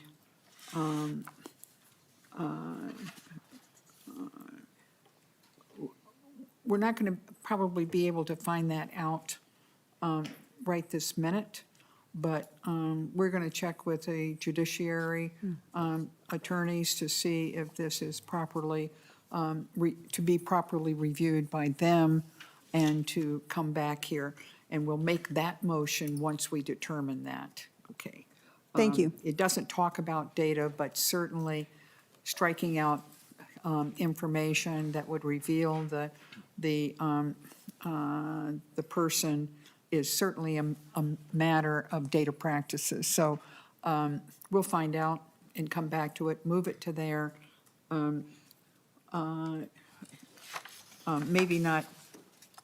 Maybe moving it to judiciary without recommendation at this point, but certainly would get it there one way or the other if they make that request, Senator. Thank you, Madam Chair. Okay, Senator Drazkowski. Thank you, Madam Chair. Thank you, Senator Nelson, for the bill. I like the bill. I like the concept. I'm wondering, Senator Nelson, why we empower the department so much through Chapter 14, and they're going to go in, and as far as I can see, we basically say, Department of Revenue, we want you to develop something like this. You can figure out how much you want to charge. You can figure out the schedule, however you want to do it. And we know how this turns out. The fee will be put on autopilot. They'll determine the part of the bill on 111 through 115. They can decide whether they want to do one or not and tell the individual to go fly one. We're not going to do one for you. I think I would like to see the bill give more direction to the department from the legislature saying this is how to give them more absolute structure than this bill does, rather than just say, go in Chapter 14 and develop something like this. But I really, really, really like the idea. So that's my input. Thank you, Madam Chair. Madam Chair. Thank you, Senator Drazkowski. Anyone else before we hear Well, from might I the comment? testifier? Or Senator Yes. Nelson, go ahead if you want to Yes, thank you, Madam Chair. Senator Drazkowski, thank you for the comments. And we've had this bill before here in a much more prescriptive form. I don't want to speak for the department. They can certainly speak for themselves. But I did take away some learning from those earlier committee hearings. And two of them have to do with kind of what you spoke about, as far as you would like to see more structure requiring how soon a ruling must be given, for example. And what should the fee be? I do believe, and those were two things that I thought were reasonable objections from the department. And I believe that working with the department, we will get to where that area is, which is, again, what is the fee? Well, I can give you examples of fees at the federal level. There's a range of fees, but as you know, every tax situation is very complicated, very complex. There might not be two that are exactly the same, for example. And I think we do have to give the department the flexibility to determine how long must that ruling, how long, in what time frame must that ruling be given? And the intent is that this does not cost the department or taxpayers to pay for this. This is a fee that those seeking this particular private letter ruling, which will not be private later, hopefully, but with all personal data redacted, is paid for by those who are seeking it. And so there's nothing simple about our tax code, especially as you get into more complex situations. And I want to make sure that my goal is to make sure that we do what 30-some other states do. In fact, I just have to tell you, just to digress a minute, we are the only state in the nation that does not have any type of a tax ruling like this. The only state. And I don't believe it's the intent of the state of Minnesota to make it difficult for taxpayers to know exactly what they owe and to pay that. But because tax laws are complicated, everybody here knows that, I think it is imperative that we actually provide this type of guidance to those who are seeking it. And that's the goal of this bill, and that's why you will see those 2 blanks in there regarding the timeline and the fee, because I want this to be workable. I want it to be doable. I want to get it started. I don't want us to continue to be the only state in the nation that does not provide this type of binding guidance to a taxpayer that's seeking it. And we can always go forward and amend as necessary as we learn. But my goal is to get this, get us out of being the only state that doesn't provide this type of taxpayer binding guidance. So I left those blanks on purpose to move in the right direction, Senator Drazkowski. Anyone else? Okay, then. The first testifier is Gino Fregnito from the Minnesota Society of CPAs. I will note that the fiscal note is not ready yet. That's another reason we'll come back to this bill. And there's no revenue estimate. So we need to be, get that information, and we'll get it and come back to it. But the substance of the bill will be discussed today. Mr. Fregnito. Thank you, Madam Chair and members of the committee. I'm Gino Fregnito, and I'm the Government Relations Director at the Minnesota CPA Society, and we support Senate File 783 and thank the authors for bringing it forward.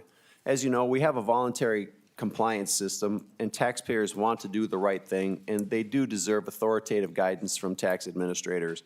Creating a private letter ruling program for Minnesota is a positive step towards enhancing tax administration and promoting taxpayer compliance. This legislation is also in line and shares a common theme with a few other bills we've heard in committee this year, bills such as limited assessments and mobile workforce that would create certainty and transparency for taxpayers.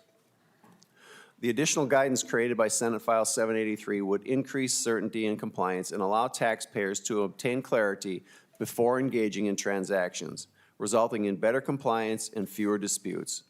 It would improve tax administration by creating consistency for both the taxpayer and the administrators, while also promoting uniformity.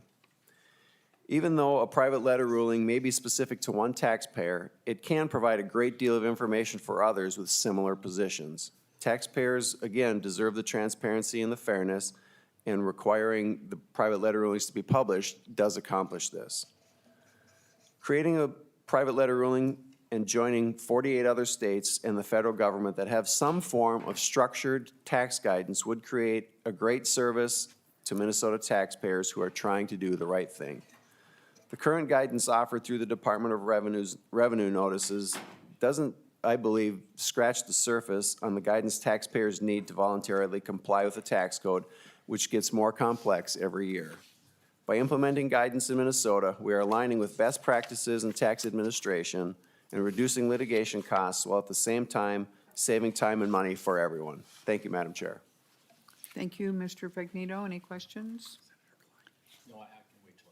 Okay, Chris Martin is next. Thank you, Madam Chair. Welcome to the committee. If you'd identify yourself for the record, pleased to have your testimony. Thank you, Madam Chair, members of the committee. My name is Chris Martin, M-A-R-T-I-N. I'm a director with the accounting firm Eide Bailey, a member firm of the Minnesota Society of the CPAs. We advise businesses and individuals on Minnesota and other state tax matters, and I'm happy to come before you in support of Senate File 783. The term private letter ruling is a bit of a misnomer, as you've heard. While there is a cost and a benefit for the one taxpayer requesting a ruling, I believe the greater benefit is to the public being able to freely search and view from a listing of letter rulings on the State Department of Revenue website. As tax practitioners, we use state websites all the time, such as those from Illinois and Texas, as a tool to consistently provide tax guidance to our clients. Taxpayers themselves will often search topics related to their business or tax issue to see what direction is out there from the state.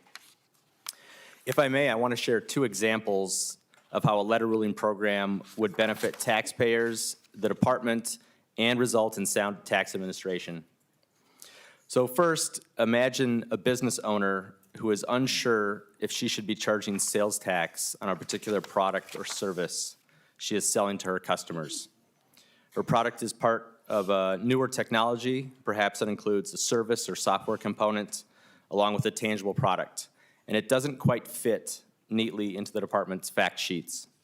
Her options currently are, first, to collect and remit sales tax, perhaps overcharging her customers, a sales tax that her competitors are not charging currently, or decide not to collect sales tax and run the risk of spending time and resources defending an audit from the department. If she were to lose the audit, the assessed sales tax she did not charge would come out of her business's bottom line, plus any interest and penalties owed. Requesting a letter ruling from the department on its interpretation of the taxability and receiving a response, along with the department's support and reasoning, gives businesses guidance, clarity, and certainty. This particular taxpayer could rely on this ruling from the Department of Revenue rather than guessing on the department's position. And I think almost equally important, it ensures that consumers are charged the appropriate amount of tax. Others in her industry may research and search for this ruling as well.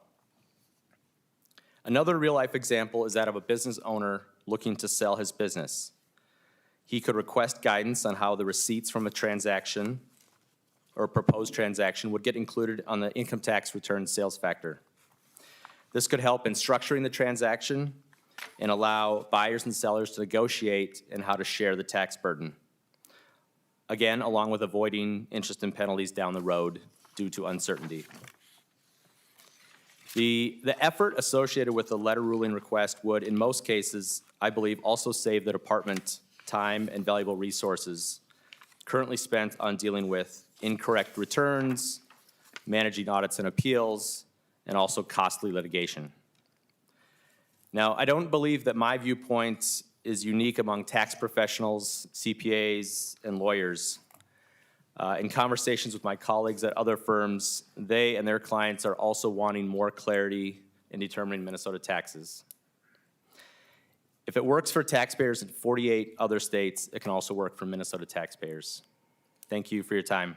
I'm happy to take any questions. Are there questions for either of the witnesses? Senator Klein. Did you have a question? I do, Madam Chair, if you like, I can wait until after the testifiers. I'd rather have the questions first. Yeah, very good.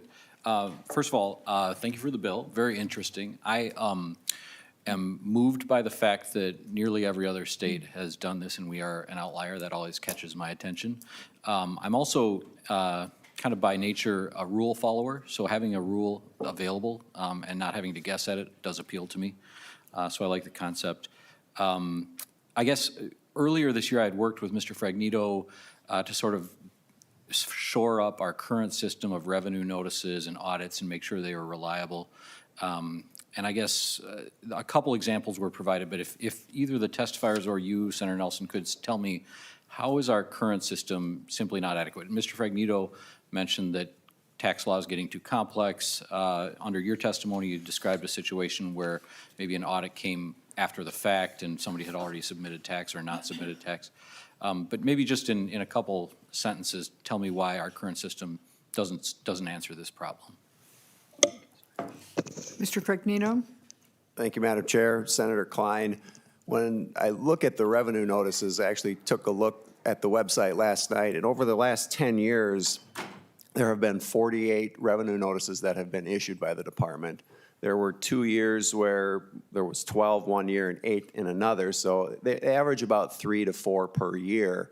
And if you look at those revenue notices that are out there, many of them are either revoking an old revenue notice or updating a current revenue notice. So in terms of new guidance, the complexity that is out there is not being addressed, at least from what I'm hearing from the CPAs who are practicing and working with these taxpayers who are looking for this guidance to make sure they do the right thing. Senator Klein? Madam Chair, Sir? if I may add to Mr. Fragnito's testimony, other states might have a voluminous amount of regulations and rules around the tax laws as well that taxpayers can go to for guidance, along with private letter rulings that are out there on the department website, as well as general information letters that might talk about a tax topic generally. So in other states, taxpayers and tax practitioners have a lot to look at and research. In Minnesota, the amount of available information out there is just a lot less, and there's not as many tax rules and regulations that the department have promulgated in the past, and so that can leave taxpayers at a disadvantage from not having enough resources to really determine a taxability in a particular situation. To add. Is it the case, and I'm trying to read the implications of the language. Okay, so a private letter ruling applies only to that request. It's binding on the commissioner. We are assuming that, given that it's perfect, that it is also binding on the taxpayer. The taxpayer has does the taxpayer have further actions that they may take if they refuse the private letter ruling's conclusions? Madam Chair, thank you for the question. That is not anticipated here. This is not like, I think you're asking like, is there an appeal process, for example? Yes, is there an appeal process? No, not that I. Why not? Well, because I believe that the bill is structured as others, where based upon the specific facts of a specific case and our current tax laws in their totality, that's what the private letter ruling does. It looks at those things, and then the ruling, I mean, they're kind of black and white, those things. But I would, to your point about, we always believe there are appeal processes. There could always be another private letter ruling requested, or maybe there's new information, or maybe all the information wasn't there. So, but there's no anticipation in this legislation of an appeal process. This is very straightforward, black and white. These are the facts of this particular taxpayer in this particular case, and these are our tax laws. Simply asking the commissioner to rule on what do our current tax laws, how do they apply to the information that was given, knowing that tax laws are complex and individual tax issues have a lot of tentacles. They're very different. And that's why it's called a private letter ruling. And also, just to be very clear, it only applies to that one taxpayer for that one question. So in the information in the private letter ruling that would be published, where are the protections against revealing information that could be easily identified with the requesting taxpayer? Easily. Madam Chair, in the bill, they're on line 2.27 to 2.31. And the idea, we can talk in a minute about the idea of making the rulings public and why that's important. But it's very clear that it must redact any information that would permit identification of the requesting taxpayer. So any information that someone. So why wouldn't that it's on some occasions redact almost every single word in the private letter ruling? Well, because I assume the private letter ruling is just dealing with the tax. I mean, if it's going to be made public. Yes. And there might be a phrase or two that say, oh, I know who did that, because they're unique in that situation. And so you're going to have to redact everything in it. I'm just bringing up, I Yes. think that will be some concerns about protecting the privacy of the taxpayer requesting the private letter ruling and the obligations on the part of the Department of Revenue not to have identifying information. You don't need to respond to that, but Yes. that is certainly, certainly one of my concerns. And Madam Chair, might I, though, respond to well, that? You might want to know. Let me finish, if you Okay. don't mind. And I just want to make sure that we are being very, very careful about the type of information that is going to be made public in these private letter rulings, as opposed to the revenue notices, which themselves are binding on the commissioner, no different there, but are not binding on the, and are not binding on the, on the taxpayer. So we're going to find out if the Committee on Judiciary, Senator, we're running out of time here, Senator Nelson, we're going to find out whether the Committee on Judiciary wants to review this with regard to the data practices that would bind the Department of Revenue, just as it does any other state agency. But it's a very interesting topic, and if you would make a final comment, I need to have the other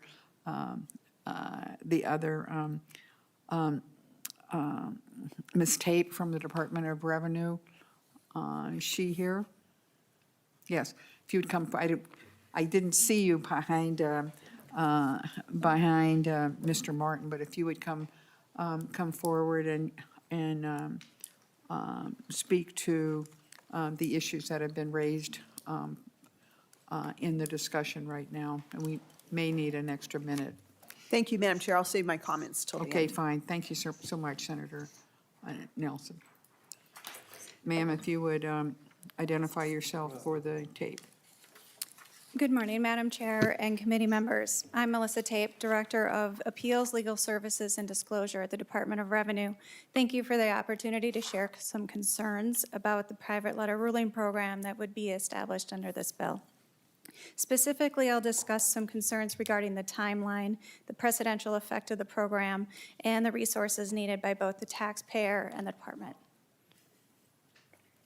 First, the date by which the proposal requires the program to be established, which is January 1st, 2026, is not practicable. The administrative rule that is to be promulgated to establish the program will be complex, and it will take time. For content, the IRS has over 50 pages of procedures about their private letter ruling process. The rule will need to be researched, a process created, then the rule will need to be drafted with drafts circulated for input, etc. This will all take time beyond the few months afforded in the bill. Next, under the proposal, the private letter ruling issued would have no precedential effect other than to the person or entity who requested it.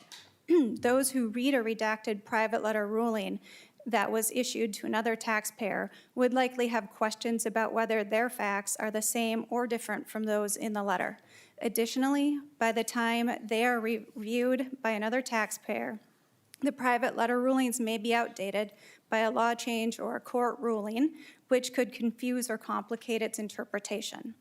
Alternatively, the department currently has multiple ways it provides guidance to taxpayers. These are all things that all taxpayers may rely on, unlike the private letter rulings. As discussed before, the department has issued over 400 revenue notice since statutory authorization on a wide variety of topics, which may be relied on by all taxpayers. The department issues additional forms of guidance to relay information and positions to taxpayers. Using sales tax as an example, the department has issued 87 fact and industry guides. In the past 2 years, that division has hosted 56 classes serving 5,200 taxpayers. Additionally, in 2024 alone, the Sales and Use Tax Division has answered 15,785 emails and 46,907 phone calls. Next, the private letter ruling will be expensive, both for taxpayers and the department. Only sophisticated individual taxpayers and businesses are likely to be able to afford to put together a submission. Most will probably require professionals, such as a CPA or a tax attorney, to assemble and articulate the required facts, prepare the request, and answer questions from the department. This will be expensive. Next, for the department, it will require significant resources to create and maintain a private letter ruling program, including devoting significant legal and policy resources to create a process, research, write, circulate drafts for input, etc. This will be significant in terms of extensive time and human resources needed to efficiently and effectively maintain a private letter ruling program. The bill does not contain an appropriation to cover these expenses. An appropriation is necessary to hire experienced tax attorneys to draft the initial rule, as well as staff the unit with additional experienced tax attorneys and also train them. So once the program is established, the department is prepared to process and respond to private letter ruling submissions. Additionally, to help fund the program long-term, there is no indication of how much the agency would be allowed to require for a private letter ruling fee. The Internal Revenue Services fee structure begins at a couple $100 and includes fee amounts well over $100,000. To rely on a structure that could bring in small fees for several months to sustain the salaries for the level of experienced attorneys necessary to be prepared to handle the complex requests with a capped response timeline is risky. Ultimately, though, it is unlikely that a specific or capped fee amount would cover the actual costs incurred in hiring additional experienced tax attorneys to research and respond to the private letter rulings. As discussed earlier, this is a program that will almost exclusively benefit individuals or businesses that have complex or complicated tax issues or fact patterns. These are the groups that already have the resources for and access to experienced tax professionals to advise them. Devoting department resources to this group may have the effect of diverting resources away from the agency's efforts to educate all taxpayers, not just a select few. Thank you for the opportunity to testify. Thank you, Ms. Tape. I wonder we don't have the revenue estimate, we don't have the fiscal note, it is not yet ready as well. I wonder if you could put your testimony in writing with the information that you were giving us so that we can offer it to members at the next hearing or so. And I'm informed by our council that the Senate Judiciary Council says that their committee wouldn't need to hear the bill, but we would, but Senator Latz might have a different opinion. So that's where we stand on that. Senator Drazkowski, did you have a final question or comment at this point before I turn it back to Senator Nelson? Thank you, Madam Chair. Ms. Tape, I'm confused. So Senator Nelson has opened the door up to you and the department and taken away all the structure, which, I mean, if I wrote the bill, I would have some structure for you, and you can charge fees in your rulemaking process to match your expenses. I mean, it's very clear the lack of prescription in the bill gives you that latitude to, like full latitude. I don't trust the government that much, Ms. Tape, but this bill trusts your department to put together the schedule, and I can understand the argument about January 1st, 2026. Maybe that's something you and the author can talk about, but in terms of the rest of the structure, there virtually is none. The bill just says, department, do this. You can charge people your costs. So I don't, this is not going to be general fund money. These are fees to a special fund that your department would manage. and you would manage it according to your costs. You have the ability to establish the fee to cover your costs. So I don't understand the cost argument. So that's just a comment to you. I don't expect you to respond. But can you tell us what your experience with the other 48 states that do have this? Obviously, you must have a professional association, I'm guessing, with the other states and your equivalents there. Have you talked to them about this? And if there are 48 states doing it, are they, for some reason, not wanting these? Ms. Tabe? Thank you, Madam Chair. Senator, I did bring someone with me who has done research into the other states and what their programs are. I'd like to call him up.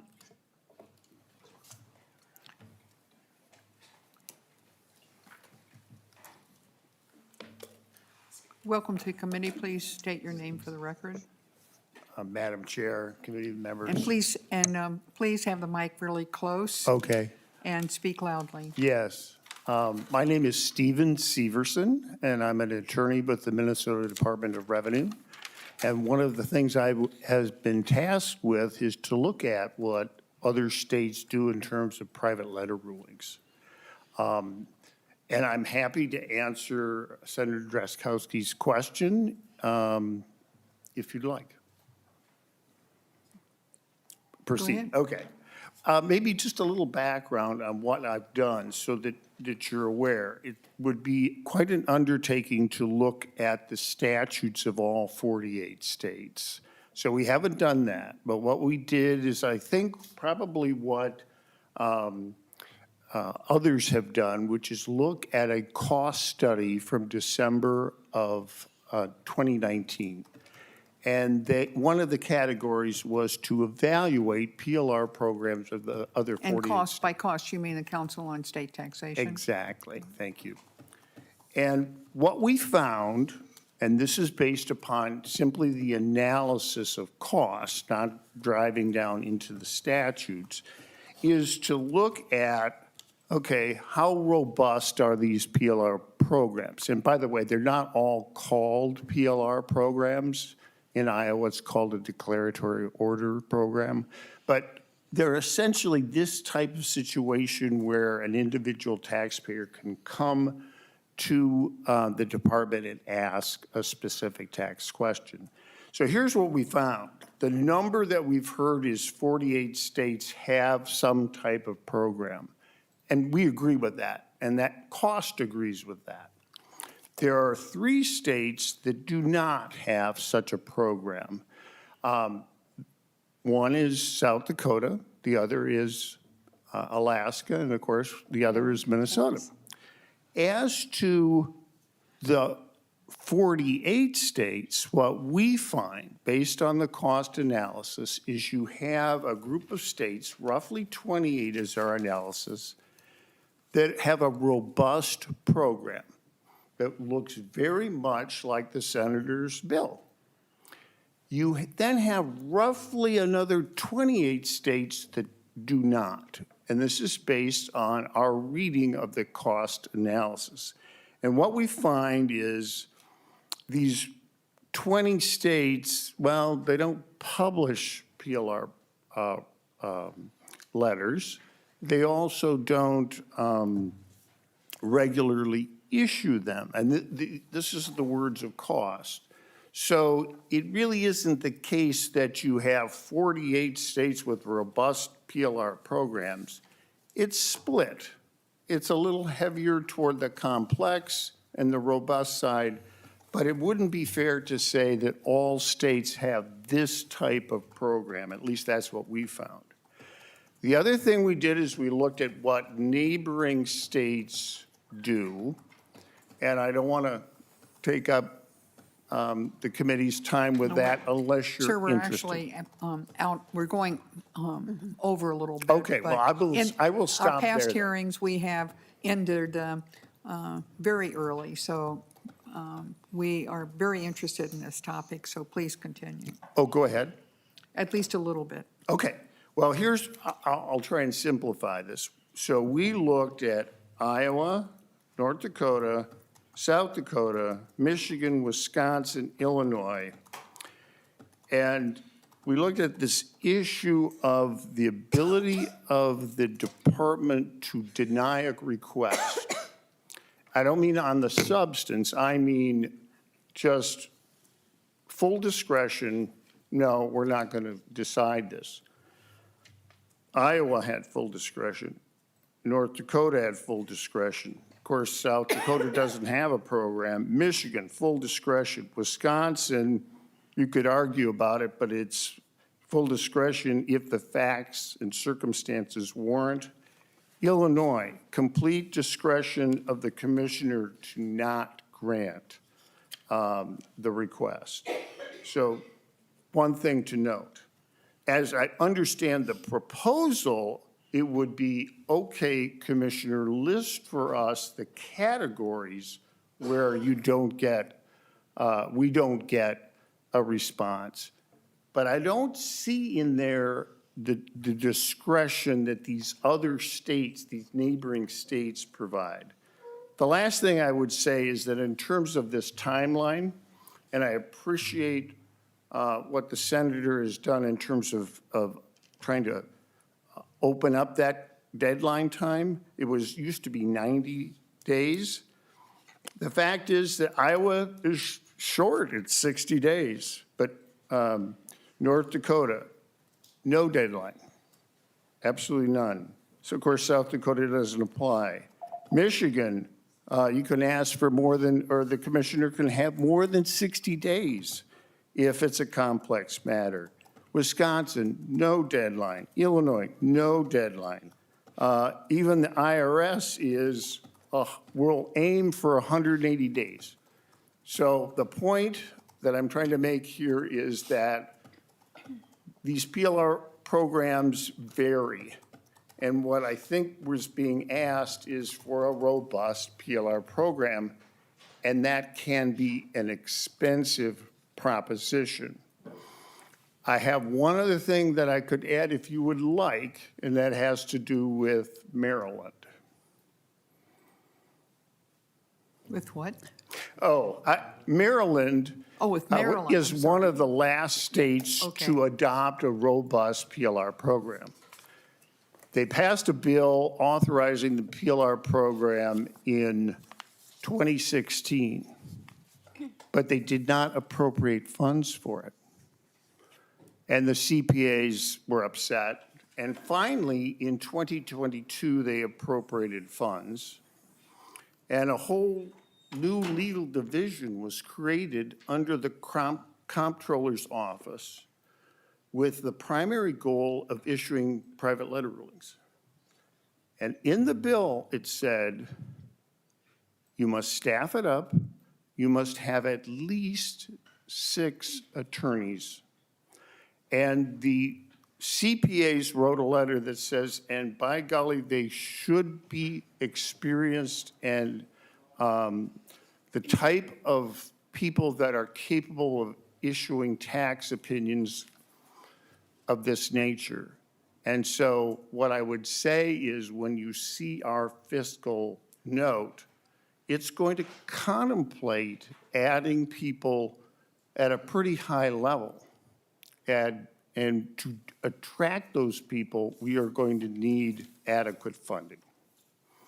And with that, I. Okay, thank Madam you. Chair.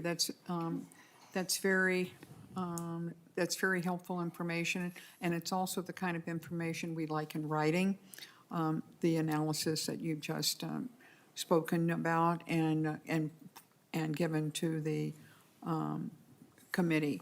Do you have a very brief? Very brief, thing? Madam Chair. Okay, thank you. Thank you. Senator Drazkowski.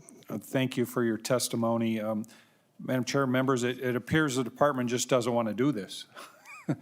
They have opposed it, Senator Drazkowski, every time it has been, so it's not news. I'm not hearing a really clear articulation as to why. I'm hearing things about costs and, general fund. Well, this doesn't ask for general fund appropriations. It's going to charge the user.